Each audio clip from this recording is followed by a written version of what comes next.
Okay, I'd like to call to order Board of Education workshop on comparable subcommittee update.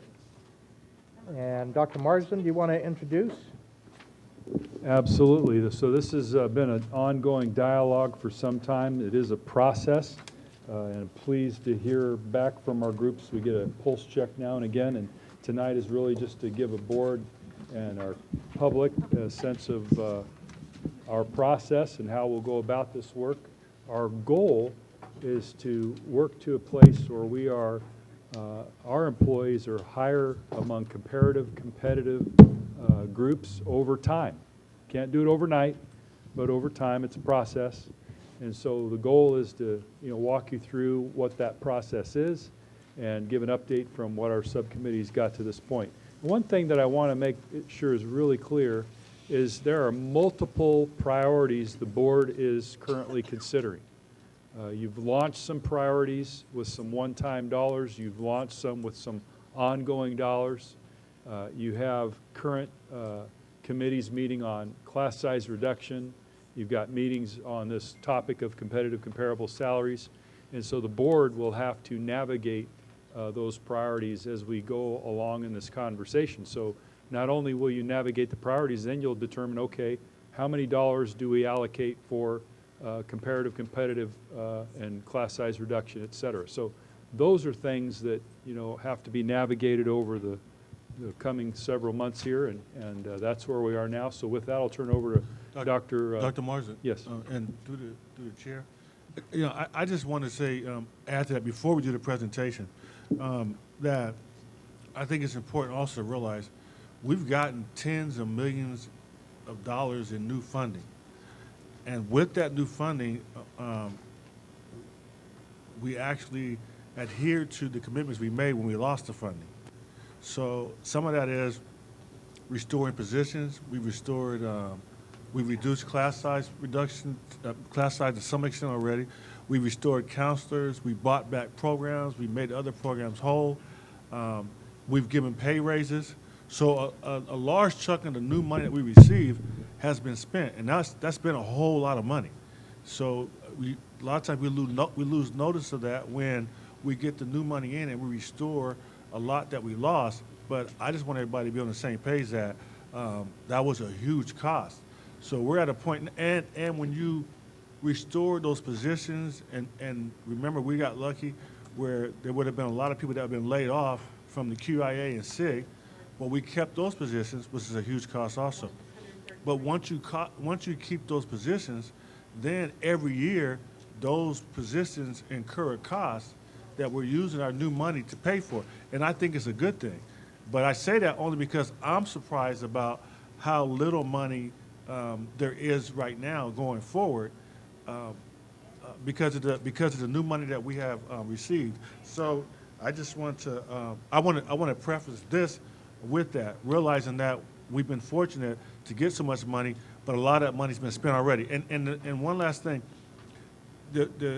my fear is the economy is cyclical, so we know that there's going to be good times, and this good time has been going for about 3 years now, maybe 4. So things are going to get bad again, and when they do, it's a whole lot easier to get rid of things that we use are one-time things versus people and money we spend for investing in salary with ongoing things. That makes things a lot tougher because we've lived through it, right, Linda? All right, thank you.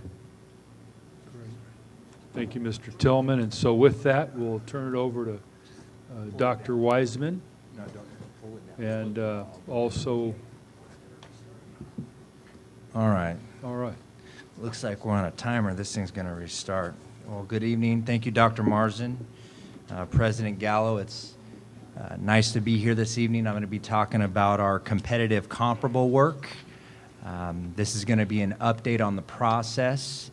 And I have Ron Bennett, my partner. We're going to be co-presenting this evening. So let's go ahead and move to the page 2.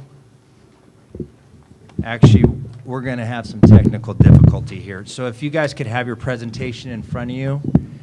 We see page 2, and this should look familiar. And this is on August 18th, 2015, the board did approve these priorities. There's 6 of them, and 4 of the 6, there was some costs that were approved, and the 2 of them, and I think Dr. Marsden and Mr. Tillman spoke of the competing priorities. 2 priorities are class size reduction, that's going to be number 4, and this evening we're going to be, as well as the competitive comparable salaries. We do have subcommittees going on both of those. Dr. Zamora is leading the work with the class size reduction, and I've been leading the work with the competitive comparable salaries. So before we get moving in regards to the process, here's a listing of all of the subcommittee members. And you'll see we had some board participation. We had all 4 unions, the Personnel Commission, some human resources, staff, business services, principals, members, because we have a lot of classified members in special education, nutrition services, M&O.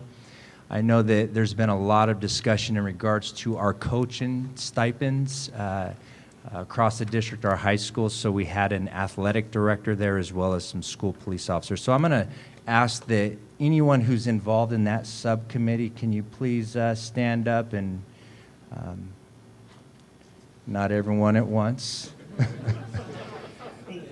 Anyways, we've met probably about 12 hours over a series of 4 meetings. What's on the paper is just a couple of slides, but really the work to get there was a lot of large group activities, small group activities, and so forth.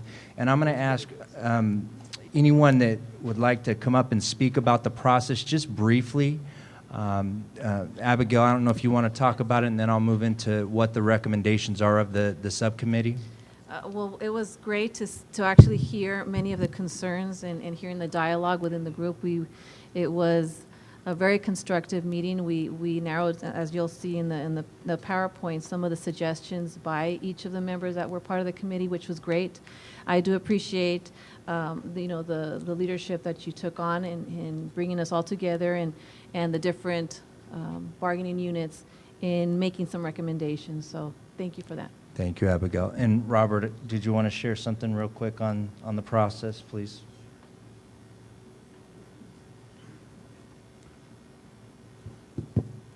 Hi. Good afternoon, everyone. SBTA got to be a part of the whole process really from the beginning. So we've had about 4 meetings overall, 3 of which both myself and my CTA staff person attended, Peg Tracy.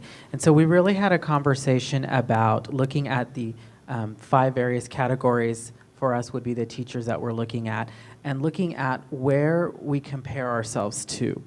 We went everywhere from where are we losing our members to, what are the greatest needs, to identifying those districts, to even looking at what is our ultimate goal and crafting a mission statement, which Dr. Wiseman will review with you later. The work is far from over, but we're moving in the right direction. I will tell you that from our end, we don't know of any other district that has participated in a process like this. We're having a conversation about what we need to look at that's both competitive and comparable, and we're doing it outside of the bargaining table in a collaborative process. Ultimately, each group will have to, after the decision is made, go down a different road to find out how we apply that. But this was really novel for us, and it was really great to participate in it. It was very transparent in terms of the process. We all kind of had equal voice at the table, which was really interesting, bringing our individual advocacy for our constituency group, but ultimately to come with a common goal to really recruit and retain the best employees for our district. Thank you, Robert. So we had great participation. So the next page, page number 4, this is really the task that this subcommittee had before we could make any recommendations. Number 1, we've all heard Dr. Marsden talk about being competitive and comparable over time. I know some board members, we've heard that. Staff has made that statement as well. And the question is, what does competitive actually mean? What does it mean for San Bernardino City Unified School District? It might mean something different to Dr. Marsden than it does to Dr. Hill, than it does to John Poikert. So the first task was to bring this group together and really define what is competitive for the San Bernardino City Unified School District. Once we had that definition, then we had to say, you know what, who are we going to compare ourselves to? Here's what we feel competitive is. Now who are we going to compare ourselves to? And for example, are we going to compare our school police officers to Colton Unified School District when they don't necessarily have a school police unit? So what we have to do is look at the agencies we may be losing our staff to at each of the levels.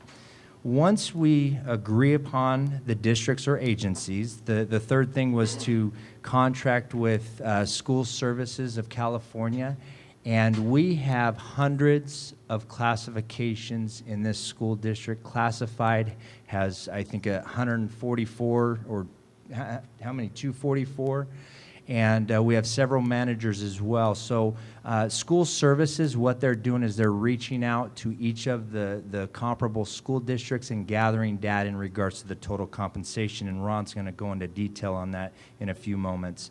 And then lastly, at some point, we're going to be bringing a recommendation to the Board of Education in regards to competitive comparable. So the next slide, here is the definition the group came up with. And it took a lot of time. Think of a mission statement and all of the time it takes to put those 1 to 2 sentences. We had some very rich, deep dialogue to get to this point.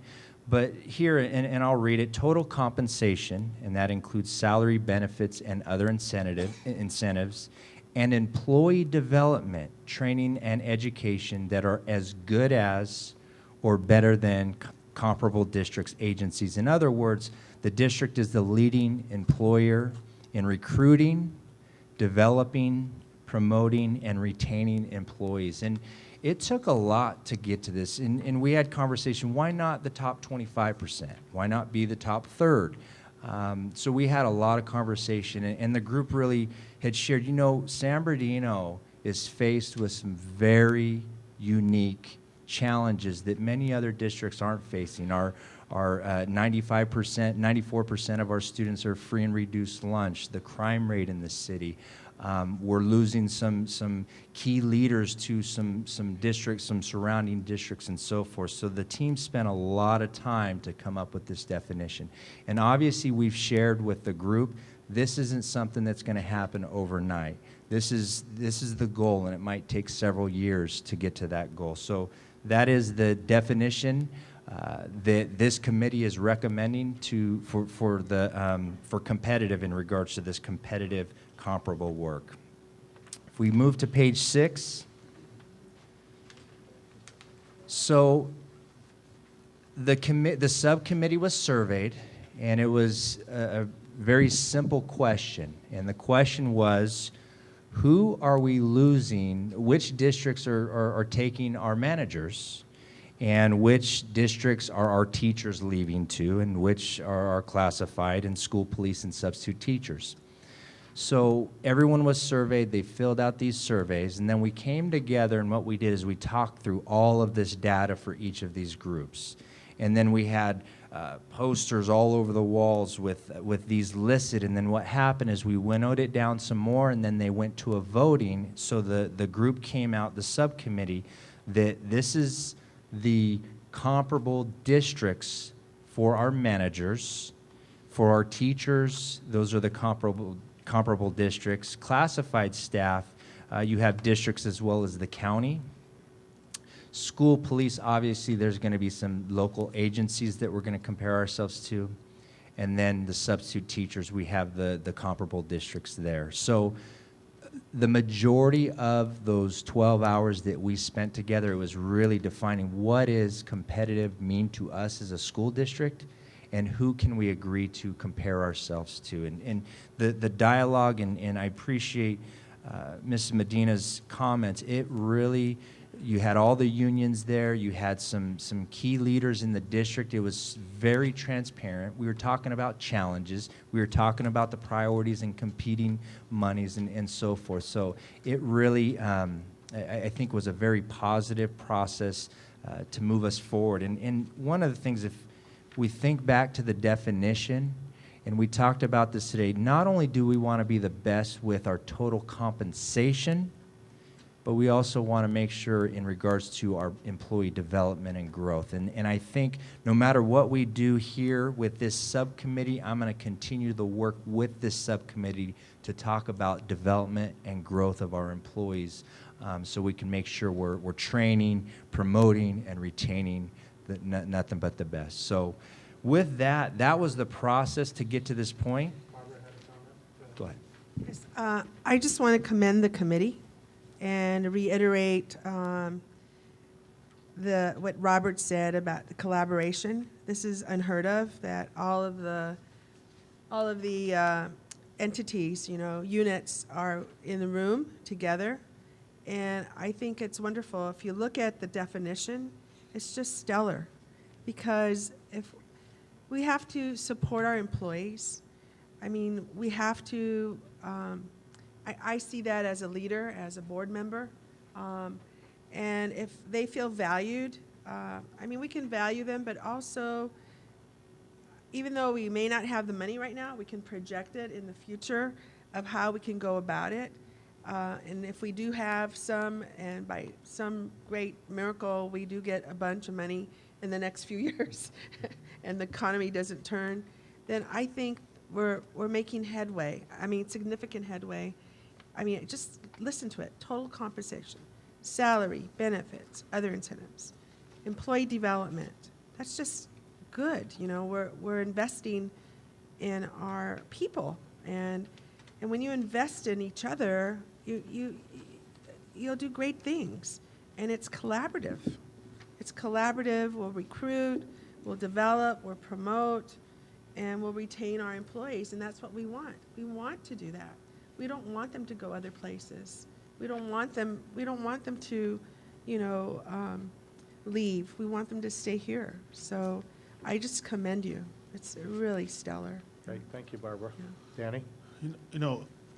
When I looked at the list, and I'm just looking at, I'm accustomed looking at the normal list we have in terms of the stakeholders, and I thought to myself about the parent groups.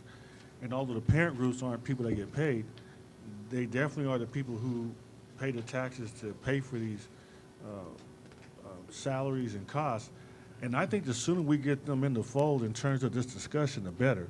Because what you don't want to do is have 20 meetings amongst ourselves and we all feel great about the direction we're going. And then the only thing they see is we made a huge pay raise to people. They should be involved as soon as possible in the discussion in terms of why we think it's a good idea. I think the sooner we do that, the better. Or else you could have this whole process of everyone internally talking and think it's a great deal. But if you don't involve the folks from the community, it could turn out to be a huge backlash because we haven't made them part of the process. So I think that somehow we got to find a way to reach out to the community and say, here's what we're thinking about, and here's the reason why we're thinking about doing it, where we want you to be involved. And remember, it is a zero-sum game. There's only one pot. And if you take a piece out of it, that piece can't be used for other things. So I think we really have to make the case to the community as to why this is important also. That's a good point. Yep, great, thank you, Danny. I'm sorry, Margaret? Thank you. I want to say to the committee, since I only made one meeting, I'm talking to everybody else. Is this a confession, That's a Margaret? confession. Your name's Appreciate on all the the work list, you did. Dr. I Hill. did attend the one, and it was very insightful, and I was glad to be there. But I tell you, as Dr. Wiseman was speaking, I can give you 13 reasons we need to do that. 3 of them in Redlands, 3 in Fontana, 1 in Colton, 3 in Rialto, 2 at county schools, and 1 in Adelanto. Those are administrators that we have lost that I know of. I'm sure there are more. But I think we're moving in the right direction. Hopefully all the stakeholders will be on board. But I think and hopefully our parents, our classified employees, and everybody will understand why we're taking a look at this. It's a must. And if nothing else, we need to be tired of training people to go elsewhere and do a good job, because they don't come back. They don't come back. So I just want to say I commend, and I think it's wonderful that we keep the ball rolling, because we have a lot of younger administrators coming in, and we just need to just change how we do things. It doesn't mean we don't want to train them. We do, because we want the best, but we certainly want to keep them as well. So thanks for doing this, and I really appreciate it, and will do my best to be at the rest of the meetings. Dr. Thank Hill, you. Dr. Hill, Mr. Wiseman came back.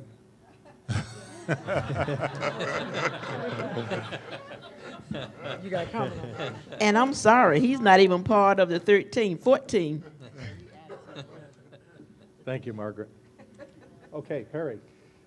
So anyways, thank you for the comments.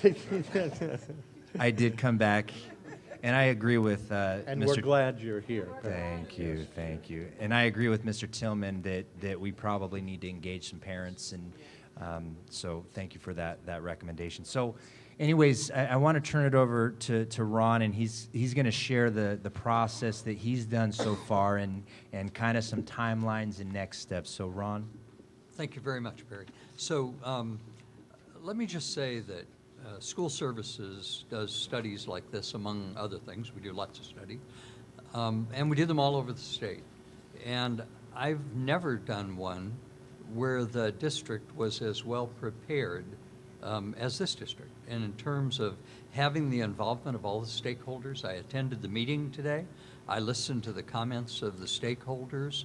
A lot of the comments, the conservative comments that Mr. Tillman made, some of the members made today. And they're not interested in getting way out on a thin branch either, I don't think. But in the long term, the success of your students will be defined by one thing, and that is the quality of the adults that serve them. And so the more that you do for professional development, the more that you do to retain the people that you have invested that professional development in, the more opportunities you have to have first pick instead of last pick because of your salaries, right? And you know, those are the kinds of things that long-term make a difference for kids.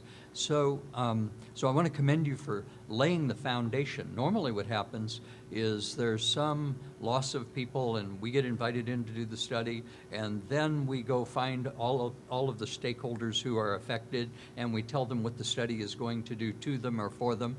We characterize it both ways. But here you've paved the way.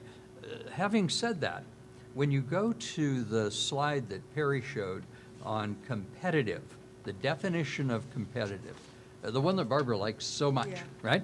I like that definition. That really sets the bar high. That is a very high standard. So in order to do a study like this and implement it, you have to know two things. What is our aspirational goal? And this is a very high aspirational goal. And then you have to know, where are we now? Because that will define the gap. So the study that School Services is doing, we're doing all categories. So we're doing classified management, certificated management. We're doing certificated non-management, classified non-management, school police, and substitutes. We're doing all those categories. We're doing benchmark positions. We have gone out to the districts that that you saw on the slide of who's comparable for which particular classifications. We've gathered that data. Most of the districts responded, but it takes a long time to get districts to respond when you're asking for job descriptions on a couple of hundred positions. And then what we do is we go through those job descriptions and we make sure that we're comparing the closest job descriptions to yours. So we're not using just titles, we're actually reading the job descriptions and using those. Our commitment was that we would have this work done so that by next week, not Monday, but sometime next week, we will give you a draft of the entire report for all groups. We will validate that to make sure that we haven't made any mistakes. The mistakes that we often try to guard against is, does this position still exist? Is this really the position that the person is occupying? Those kinds of things, and we'll work with you on that. And then our intention is to bring it to the board on the 17th. And so 2 weeks from today, to provide it to the board.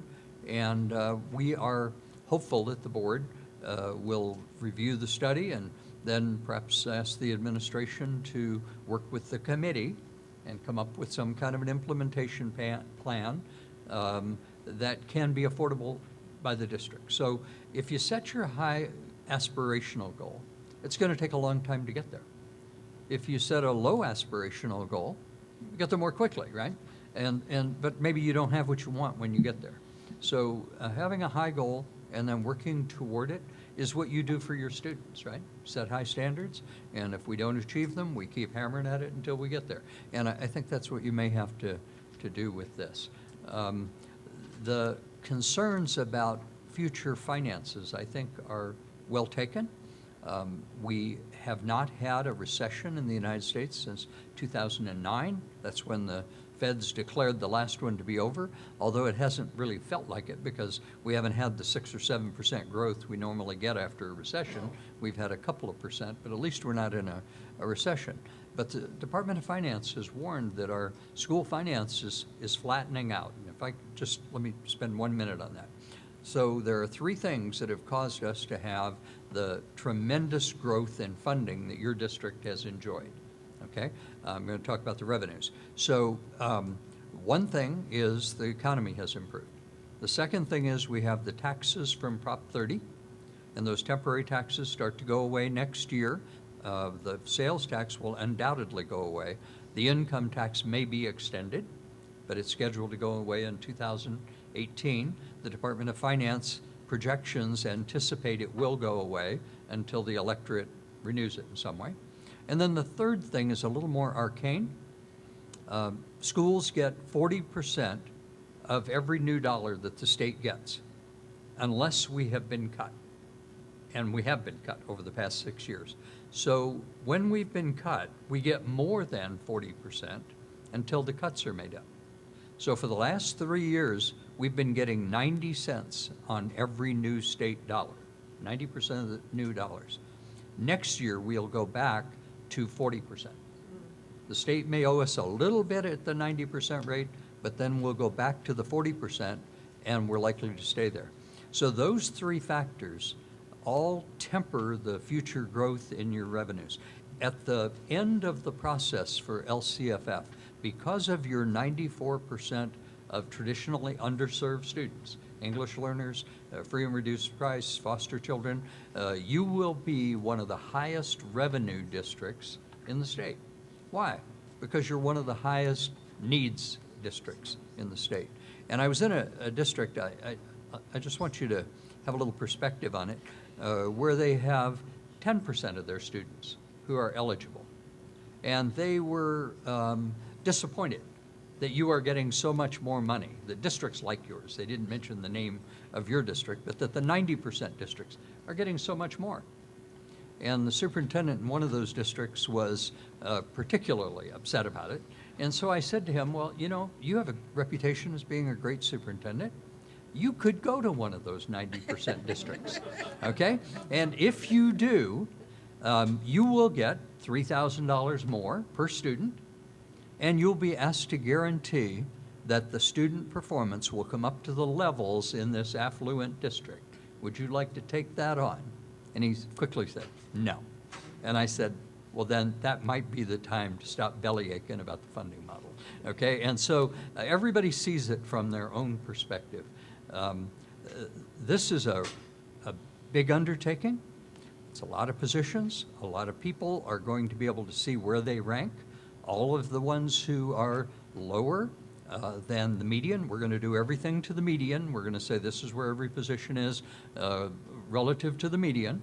And then you're going to set that standard and say, well, to move to the median, it would cost this much. To move to this aspirational goal, it's going to cost a lot more. and how long will that take? So we will have that report to you on November 17th for all groups, teachers and everyone else. We'll see how that is received at that time. But I want to finish by saying that the work of the committee is not just the start of the process, it can help you with the end of the process, because coming up with a way to implement this and having everybody on the same page and explaining how equity might take a little while, but it's better than not having a commitment toward equity. I think the committee can help you with that. So let me stop there, and I think we're ready for questions. And actually, Ron, before we move forward with questions, I know that all of the categories, the managers, the classified staff, school police, and substitute teachers, you actually reached out to each district individually to give us a lot of information. And then we had some conversation today about the teachers, and we get that information from somewhere different. Can you kind of talk about that a little bit real quick, please? Yes, and so in the committee meeting, I think I caused some undue frustration for some of the folks in there, because I talked about how the teachers are done a little bit differently. For the teachers, we have 250,000 teachers in California, and they are on one job description, teacher. Okay, and so that data is available widely at the state level. And it's available to the bargaining units, it's available to CTA, to AFT, to management, anybody that wants to look at it. And so teachers are much easier to compare across the state. And we have a standard salary schedule. It can only have years of seniority and numbers of units. So barring a few stipends, and we did survey stipends, so we'll give you that too. The teachers are quite a bit easier to do. We don't have to read every job description for 250 positions, right, for teachers. So, but there was never any doubt that the teachers were part of the study and will be presented next week as part of the study. It's just the methodology is a little bit different. And we did do some surveying because those stipends and things like that tend to vary, and we wanted to be sure we had it right. Thank you. And Robert, was there anything you wanted to add to that, or? Just that I was the one who got a little frustrated at that part of the meeting. But it was mostly because the survey report that's coming from school service will include the data. It's just not going to be, it's going to be in addition to. We actually, through the California Teachers Association and the California Department of Education, use the same data that school services would use to prevent that, so to provide that. So that means that we would use the same data? Correct. Okay, so that we're not using any different data. But yes, and the way I understood it is it will be presented in the report. It just wasn't part of the survey study that they're going to be doing. Oh, okay. All right. Of the different districts. Of the different Correct. districts. Okay. Thank you, Robert. And you are Because correct. it's uniform. Yeah, yes. Because it's It is uniform across the state. Every district has to report it to the state. Right. The state maintains some of the financial information. We collect some of it for the state, and that's made available to everyone. And so if we pick the same districts, we'll get exactly the same results. So our stepping columns are equal? We actually use the salary schedules from every district. We do not assume they're equal. Oh, So, for example, if I use two districts, they're not in your survey, but if I use Fresno Unified, teachers get to the top of the salary schedule in 9.5 years. If I use Alhambra, teachers get to the top of the schedule in 41 years. Stepping so I would columns, like to a know little bit that. different. I would like to know that data as a board member Uh-huh. in the districts that we compare. Right, and we'll show that. All right, Great. okay, good. And that brings us to page number 8, questions.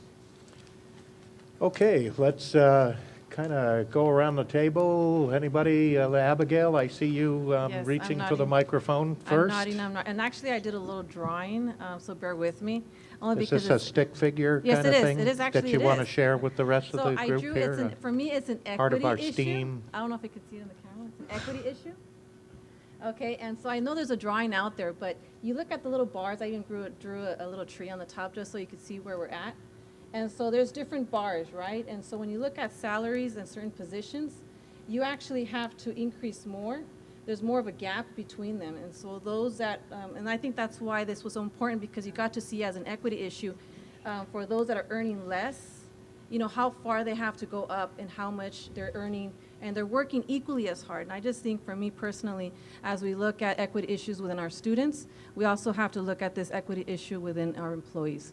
And so that's just one of my points. I want to make sure that I'm very glad that we did get this together. Now, looking at the funding piece, we can still talk about that, but at least it's a start, and at least it's something that we're looking at. And if we're paving the way for California to see, you know, use this kind of a model of collaboration, I think we're doing great as San Bernardino in this district. So thank you for that. Thank you. Great, thanks, Abigail. Quick Anybody question. else around the Down here. table? I'm On sorry, Quinn. pa- And On Margaret? page 6, I had a question. When we say comparable districts and agencies, and then I noticed that each one we go down, they change a little bit different. What was the formula that the group used in order to come up with these specific districts? So there wasn't a real formula. You bring a different group of people into the room, you may get some different results here. Right. But those that were on the subcommittee, we first surveyed everyone, and we asked the question, who are we losing our people to? And they listed a whole bunch, and it included many, many more than this. And then when we met as a group, then we talked it through, and we had the different components up on the wall, the managers and the teachers, and it was a longer list. They worked in small groups, made some recommendations, shared those recommendations, and then there was a voting process. So there's no data that we retain that we know when someone leaves. This was kind of based on what everyone kind of Correct. heard or know. Dr. And Hill. I know she was doing her, ticking, tallying. Yeah, so and she knows. If she was at and- that subcommittee meeting, she probably would have added Yeah. 15 more people. Yeah. and then if you notice, the managers, you're going to have not only surrounding districts, but also some larger urban districts that you see some people go to. The teachers, you'll see that Right. that they're the surrounding and classified. School police, obviously, that's going to include all of our local I just was surprised that I didn't even see agencies. LA, Los Angeles on here either. Yeah. That was actually, LACO as well as LA Unified was originally on the list based on Kinda was based on- the initial survey, but through the process and winnowing this, it didn't make it to the final list, so to speak. Okay. This was based on perception and also anecdotal data. Correct. Okay, people in the room. Question. Thanks. Well, hang on. Margaret, and then Danny. Yeah, I just wanted to say to Ron, thank you for giving us this information. But I keep going back to earlier when Janie spoke about our attendance. And I think one of the things when we involve our parents, we need to let them know, we can fulfill our dream with the things we want to do with the salaries for classified, certificated, and everybody by just doing what we need to do to get students to school. And I don't think we put enough of that out there, that if we increase that 1%, how many millions of dollars we get. And we don't preach that story. So we need to start marketing ourselves and just let parents know, let us help you get your children to school. Because when we get them to school, we can decrease those class sizes. We can increase and make salaries more competitive and do those types of things. So we have a big job ahead of us. And I just hope we can, somewhere on the agenda, we make that a priority, that we're going to market what we have and do what we need to do. Thank you. Thank you, Margaret. Danny? Mr. Gallo, I think in terms of some of the districts listed, especially in the manager's column, that we should list the size of the district in terms of population of students, because it does make a difference there. I would always assume that the superintendent of LA Unified is going to make more money than our superintendent, only because it's 10 times larger. So they have 10 times more money and 10 times more students and size to deal with. So I think it's important that we do show the size of the district and which districts are closer in more similar in size, and when you talk about the manager level. Thank you. And Ron, are you able to include the We will ADA do of it? that, and So it'll come in the final report. And I'd like to make one comment. If I had picked these districts, actually, I'd like to make two comments. The first one, if I had picked the districts, 90% of them would still be on this list. Because I think they're the right districts, whether you're losing people to them or not. And these districts are all large districts that are funded like you are. We don't have any basic aid districts or anything like that on here. We have districts that are in the 80s and 90% That's what I was gonna ask. of unduplicated count. And then, so we will include the sizes. I think that's important. And then the second, I'd like to respond to a comment that Margaret made, and that is about the attendance. So I do a lot of work with attendance around the state. And I will tell you that I get asked, well, can you give us some recommendations for how we can improve our attendance? And there is no better recommendation than having a welcoming school environment and inspirational teachers and other staff at that school site that make the student want to be there. And so the quality of the people generates the attendance.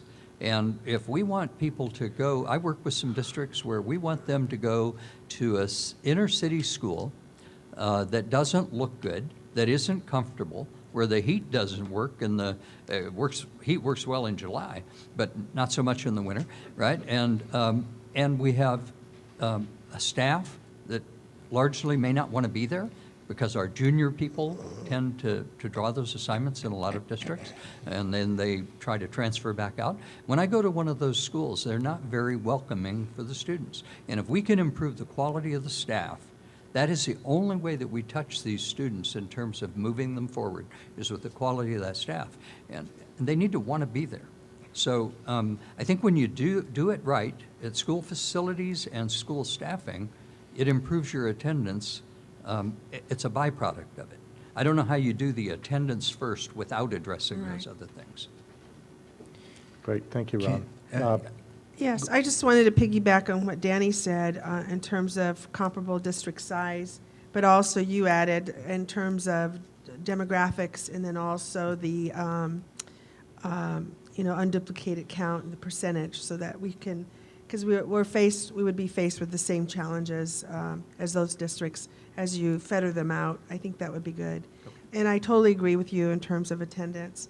When kids believe that they belong, as well as employees, I mean, they will come and stay, and kids know who cares about them, and teachers know who cares. So I totally agree with you. And I mean, I also know it's very complex in high schools, and I know that every school has a different tardy policy, Dr. Marsden, and I just, sometimes if they're tardy 3 times, it's counted as an absence, I think we have to look at the complexity of all the different ways that kids are counted absent and so forth. Or maybe they have to take their younger brother to school because mom and dad are working.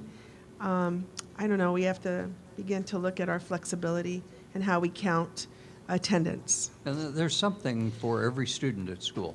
So when my son attended Shandon Hills Middle School, I never met the young lady, but she made him go to school.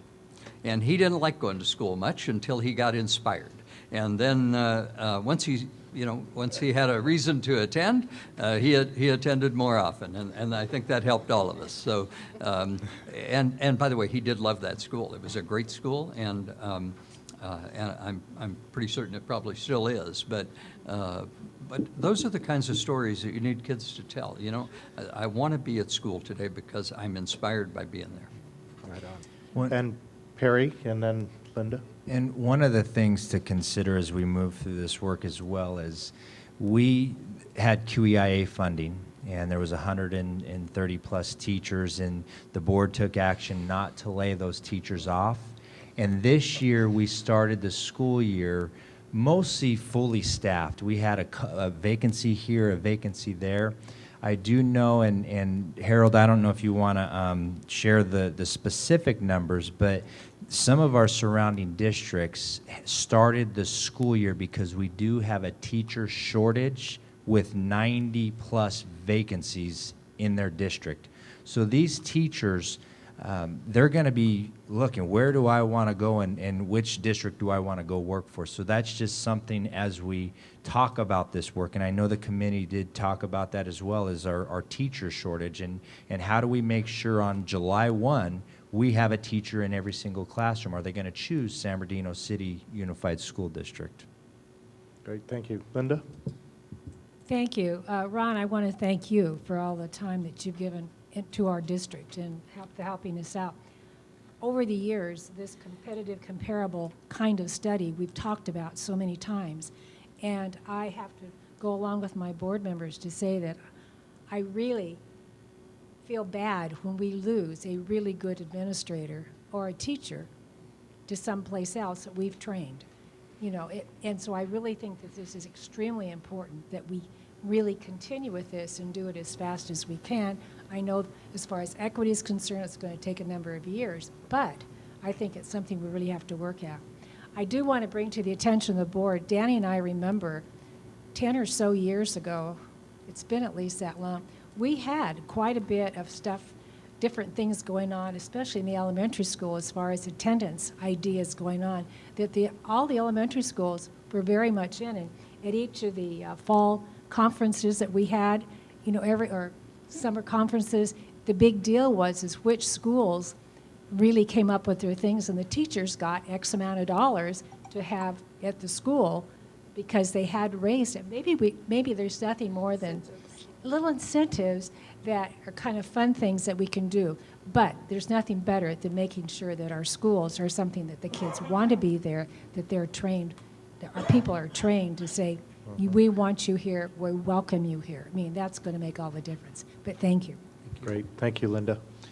Okay, let's open it up to anyone else who wishes to come up to the microphone, ask a question, make a comment. Anyone else? Not all at once. I mean, I'm kind of cold too, Margaret. Okay, Nance, come on up. Oh, good. I will. Nancy Sanchez Spears, San Bernardino City Unified School District employee. I have been here 30-plus years, and so I've watched a lot of things, and I've been in different schools because that's the nature of the position that I have. As a result, I would say that, Ron, when you mentioned making the school inviting, that is probably the utmost. Not only inviting to the children, but inviting to the parents. Because if the parents feel welcome, they will bring their children. If the parents don't feel welcome, they may not necessarily feel it's very important to make sure their children go. I've been in schools where it was very important that the parents be welcome, and I've been in schools where it was not necessarily a priority, not necessarily a negative, but not really that important in the community of the school. And the schools where the parents were the most welcome, the students definitely came to school and had high percentage rates. So continue to reach out to parents because they are the answer to especially the elementary children coming to school. That's a good They point. rely on their parents to get there. Thank you. Great point. Thanks, Nance. Anybody else? Got plenty of time. Don't be bashful. Well, if not, I'm going to give Dr. Marsden the last comment before we bring this to a And can I close. interrupt just for a second, just to Sure, say Danny. welcome back to President Gallo? Hey, thank you. Thank you. Good to have you back. Appreciate it. Thank you, Danny. We love you. I love you guys. Love you guys. Took the words right out of my mouth. Yeah. Absolutely, it's good to see Mr. Gallo's face here. So, yeah, I think it's been said, and I just want to underscore that there's a wave coming, and Perry alluded to it, that we haven't felt, but it's coming. And so, as our reputation is changing, and so now it's how do we build a system that acknowledges that we can attract, retain people for all the reasons that we've defined. Yeah, for all the reasons we've defined. So that's our task. It's not easy. Can't do everything.